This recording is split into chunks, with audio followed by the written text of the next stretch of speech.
Arjuna has been given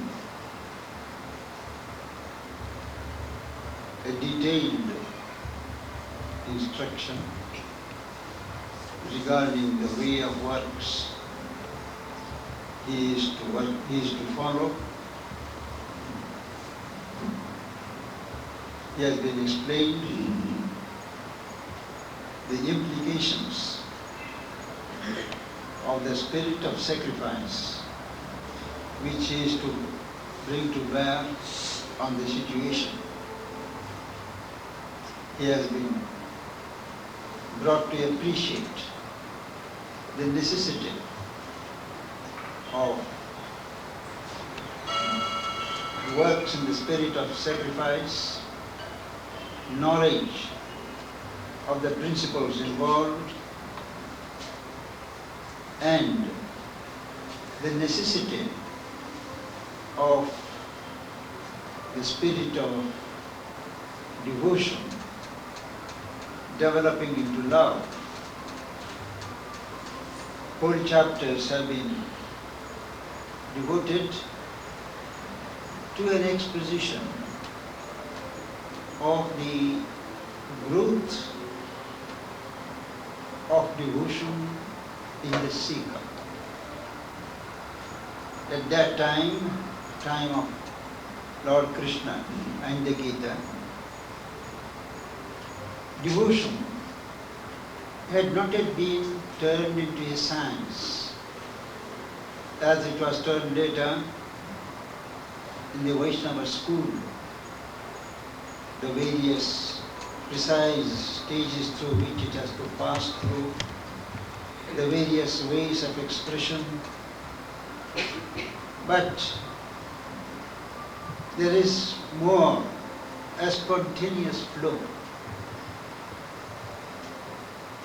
And repeatedly, Arjuna has been told that the essence of love for God is to live in God, whom you love.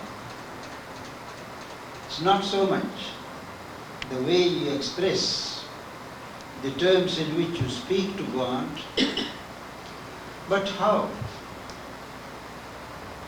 you live your life in the consciousness of your ideal, of the Godhead who is dear to you. That's the key.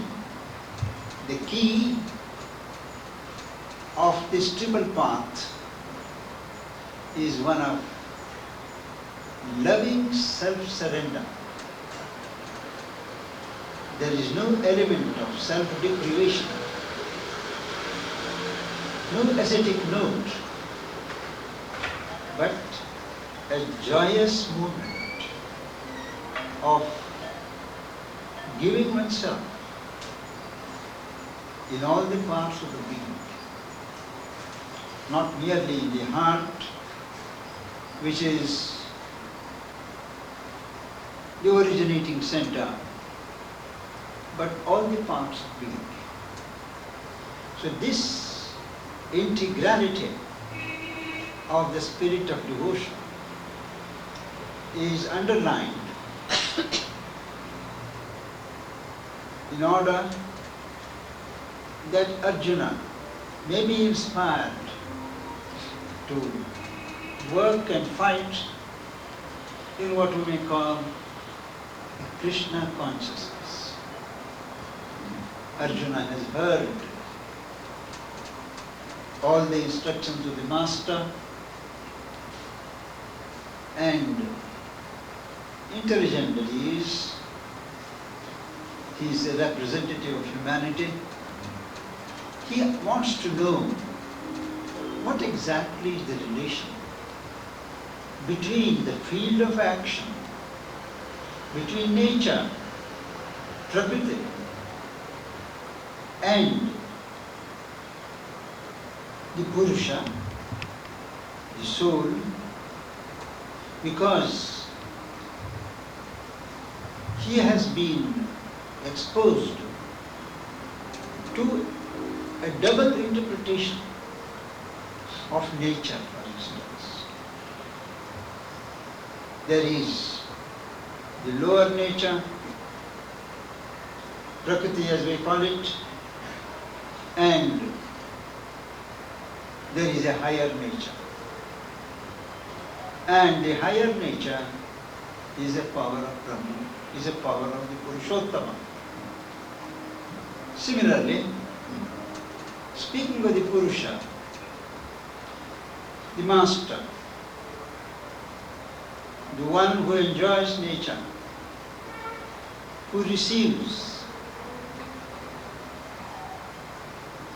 the offering of nature, is not one. Nature has two dimensions. The Purusha has more than three. It has been explained that there is first the master in the heart of every being, Hridayastha, he who is stationed in the heart of creatures. He enjoys, he oversees. That's the first. Second, as one withdraws from helpless involvement in the movements and activities of nature, one gets into a certain calm, peace, which deepens into an impersonality. That impersonal self is experienced as something supporting, sustaining the whole movement in the universe, but not involved in it. This leads to a feeling of separation, a feeling of inferiority of the life moment. Lest he take it as the sole truth, Lord Krishna hastens to tell him that this immutable self not only supports and sustains in its static poise,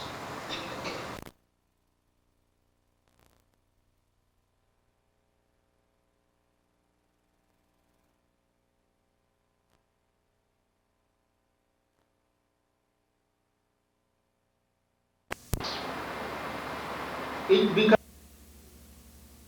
multiple jiva. Wherever there are forms, wherever there are creatures, he deposits himself as a spark. So there are multiple Purushas.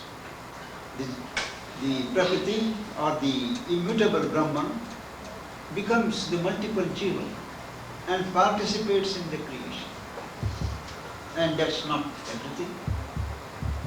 Above the individual self, the universal self in static aspect and dynamic aspect, there is another in transcendent aspect. And the individual Purusha relates himself to the transcendent through the immutable Purusha, the Brahman. So these are various dimensions of the self and nature that have been explained. So Arjuna wants to know what precisely is the relation. Lord Krishna tells him that this knowledge of what is the field, Kshetra, and who is the Kshetrajna, the knower of the Kshetra, the field, the enjoyer. What's this knowledge? That is important. And he is told that you have to acquire the knowledge not of the soul alone, of nature alone, or nature versus soul, but soul and nature. Because both soul and nature have the same origin in Brahma, in the Supreme Reality. Both of them have no beginning, have no end. And how are you to get that, acquire that knowledge? Certainly not from books. First, there are ways of acquiring this knowledge. Knowledge, an integral knowledge of soul and nature, of world and God, the individual and the universal, and the linkage with the transcendent. This knowledge can be got first by meditation. You release yourself from entanglements of your mind in 1,000 directions, in the affairs of the world. Turn for a moment, for a while, your gaze inward. That is, introvert your gaze and quieten the mind. When a mind which is geared into an actively receptive voice,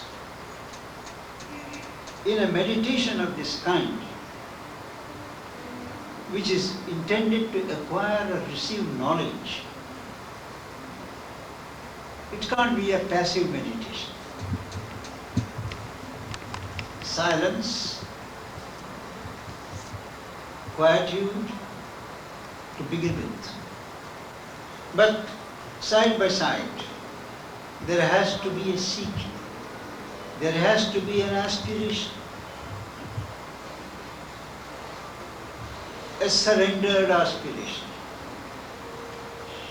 And when the mind is in that state, something of that knowledge that is aspired for is reflected. We have known that mind does not construct knowledge. Mind is not a discoverer of knowledge, but a reflector of knowledge. So the mind reflects. You cogitate whatever you receive during your period of meditation. You retain, dwell upon it, assimilate it, integrate it. This is what is meant by following up of meditation. A follow-up of meditation is more important than actual meditation. Otherwise, it is a loss, not a total loss, but a loss. You begin again at the same point. But if you assimilate, you take care to make what you receive, the knowledge in meditation, into a dynamic and an active factor in life, you begin to proceed further. So this is one way of meditation for knowledge. If one is not that inclined, that endowed with the intellectual mold to acquire that knowledge, there is the method of the Sankhyas. That is, you separate the Purusha from the Prakriti. The body may do things, the mind may think, but all the while you learn the art of separating your central self from this activity. And once you separate yourself, you watch as something else. Witness, it is called, Sakshi, and assume this poise of station of witness. Gradually, there is a dissociation, and the soul or the individual Purusha finds itself turned either inwards or upwards and gets linked with the source of knowledge. Even if that's not possible, Arjuna is told, you have the way of works. Whatever you do, everyone has to do something. That's the law of life. Not necessarily, works do not mean only physical expenditure of energy, but output of energy on any level, that is work. You think, you weave a structure of emotions and impose it on a person or on the world. That is work. You think, conceive of things, speculate. You pour your mental energies in a particular direction. All these are types of work, and these types of work, whatever the time, it should be done as a sacrifice, as an offering, as a consecrated giving to the Master of Works.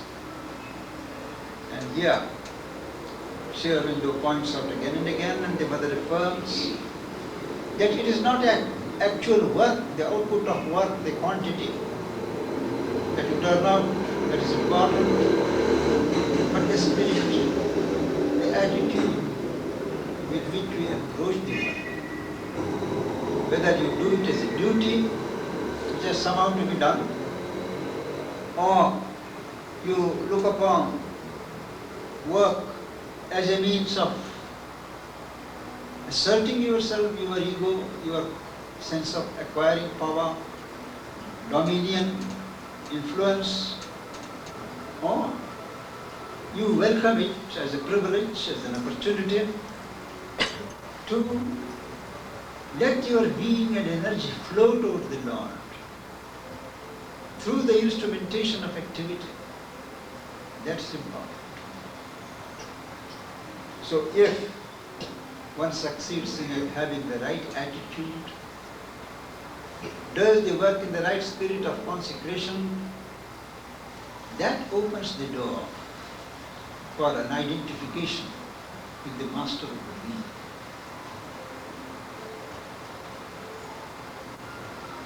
Even if that is not possible. Lord Krishna has a very good understanding of human frailties, and he gives a long rope. He says, even if this were not possible, then you learn from others. You learn from those who are competent to give you the knowledge. That is the Guru, the teacher.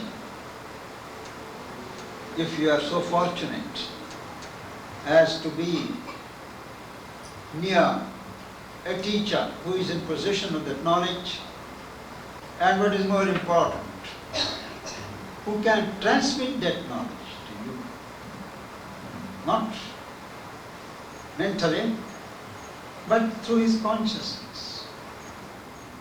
Well, that is another way, learning from another. And he is careful to point out, to learn from another is only the first step, a preparatory step. It has to be followed by casting your life in the mold of the knowledge that you receive. You have to restructure your life in terms of what you are taught. That's the test of your sincerity and measure of your readiness. These are the different ways in which this high knowledge is to be acquired. The Kshetra, Arjuna is told, is the body. The body is the Kshetra. And Sri Aurobindo, he is careful to add, it does not mean only the physical body that you see. It is the body which contains the life energy that drives it, the mind, the emotions that are active in it, the spirit that is inherent in it. So this composite structure, whose external appearance is the body, that's the field. And this field, Kshetra, is not confined to my own body, but to the extended body in the universe.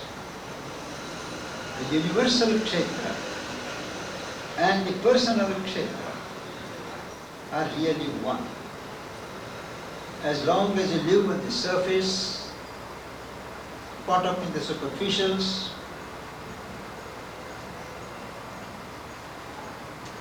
you think they are different. But once you indraw yourself, you find these distinctions are very flimsy. The universal self and the individual self are the same. The universal field and the individual field are the same. And the Kshetrajna, the Purusha, who takes cognizance of what goes on, of the Kshetra, of the field, who takes the enjoyment, is, Lord Krishna tells Arjuna, is himself. My soul, your soul, they are individualizations of that Purusha who oversees the whole movement. But the one who cognizes things in their truth, who draws enjoyment, is the divine Purusha. And he is the same, whether in my frame, individual frame, or in the universal frame. And he has a still higher station, taking the delight of all that goes on in the universal movement of his own power. True, the individual Purushas of which we are aware, our ego self or external self, we don't have that sense of enjoyment. That is because we are lost in the deformations of the workings of nature. But he draws the universal delight through all these dualities, the dualities of pain and pleasure, good and evil. They are permitted by the master of the being, to educate the evolving soul, to teach it to grow through the contraries which give an incentive to the individual to exceed. So, it is only by detaching oneself, identifying oneself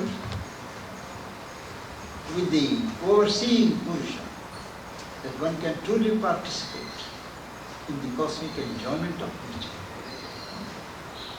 And then the Gita goes in detail.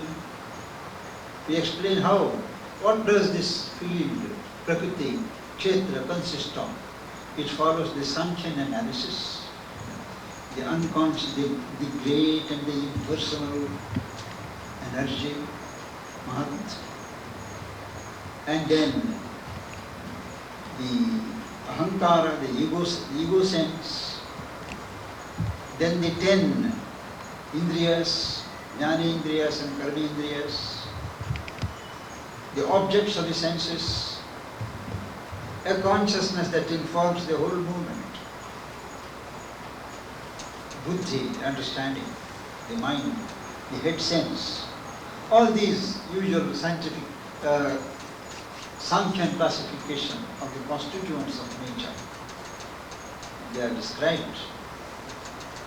But care is taken to emphasize that they do not exhaust the creative movement. There are many causes of the Purusha which have to be experienced, realized, and this knowledge has to be a whole knowledge and a total knowledge which does not erect an artificial barrier between soul and nature, but sees the soul in terms of nature and nature in terms of the soul. It is only in that context that both are self-formations of Brahma in his move for manifestation. That one has the true perspective of the right knowledge of Kshetra and Kshetra. It has an individual context, a universal context. And both, at a certain level, who here, they become one. And